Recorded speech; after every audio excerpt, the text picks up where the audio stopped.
Halo, Shalom jemaat yang dikasihi Tuhan Yesus.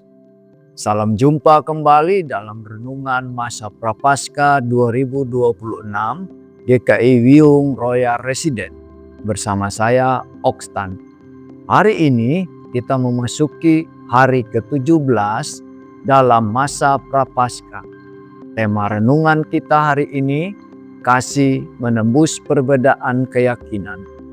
Sebelum kita membaca dan merenungkan firman Tuhan, mari kita berdoa.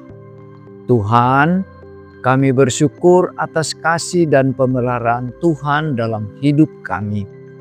Sebentar kami akan membaca dan merenungkan firman-Mu.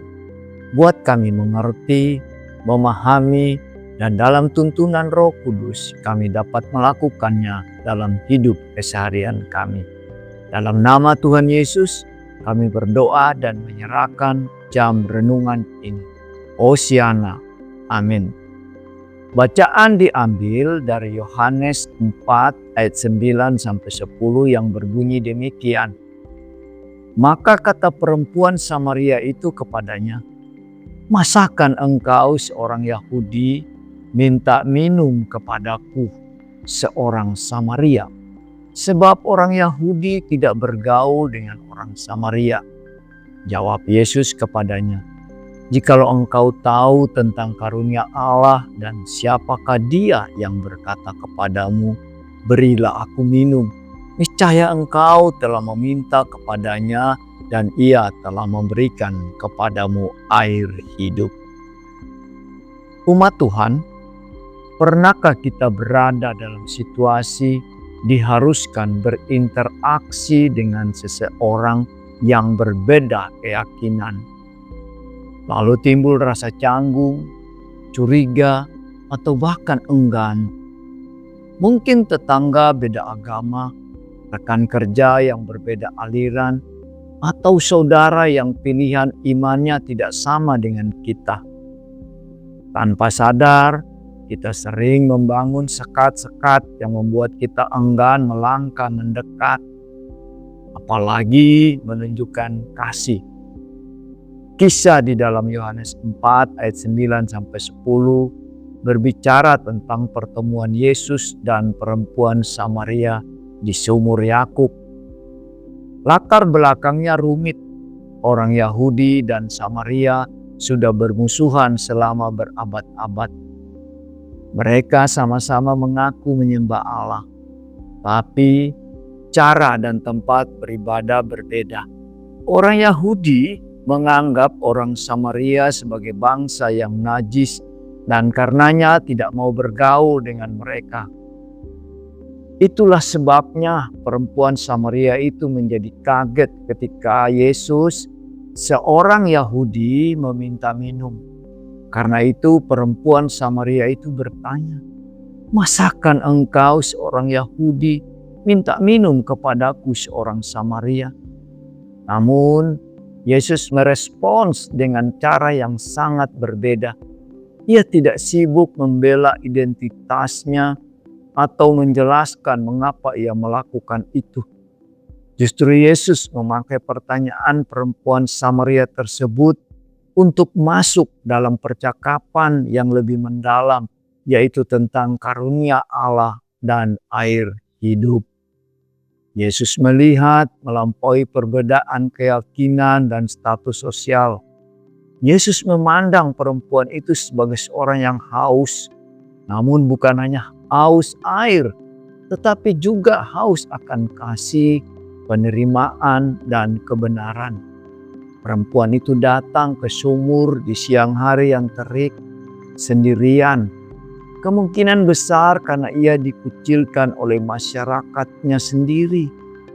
Yesus tidak menghakimi latar belakangnya, tidak menolak karena berbeda keyakinan. Justru ia menawarkan sesuatu yang jauh lebih besar, dirinya sendiri sebagai sumber air hidup. Umat yang diberkati Tuhan, teladan Yesus mengajarkan kita bahwa sesama manusia adalah pribadi yang berharga, terlepas dari apa yang mereka percayai. Yesus tidak meminta perempuan Samaria itu menjadi Yahudi terlebih dahulu sebelum ia mau berbicara. Ia justru memulai dengan kerendahan hati, dengan meminta minum, membuka ruang dialog, dan kemudian menyatakan kebenaran dengan kasih. Dalam kehidupan kita, seringkali perbedaan keyakinan menjadi alasan untuk menjaga jarak. Padahal, justru dalam perjumpaan lintas iman, kita dapat menunjukkan kasih Kristus yang nyata. Bukan dengan memaksakan keyakinan, tetapi dengan hadir sebagai saudara yang peduli. Mendengarkan tanpa menghakimi dan bersedia memberi pertolongan tanpa pamrih. Seperti Yesus yang memberi air hidup, kita pun dipanggil menjadi saluran berkat bagi siapa saja yang haus akan kasih. Amin.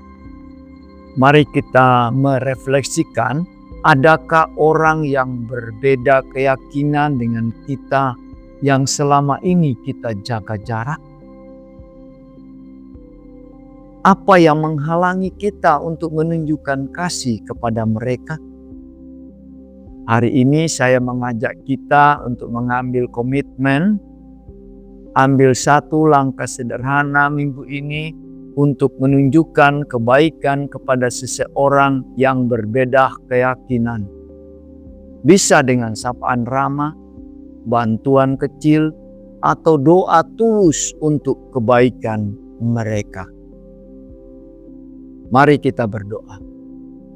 Tuhan, kami datang menghadap hadirat-Mu dengan penuh rasa syukur atas kasih-Mu bagi kami.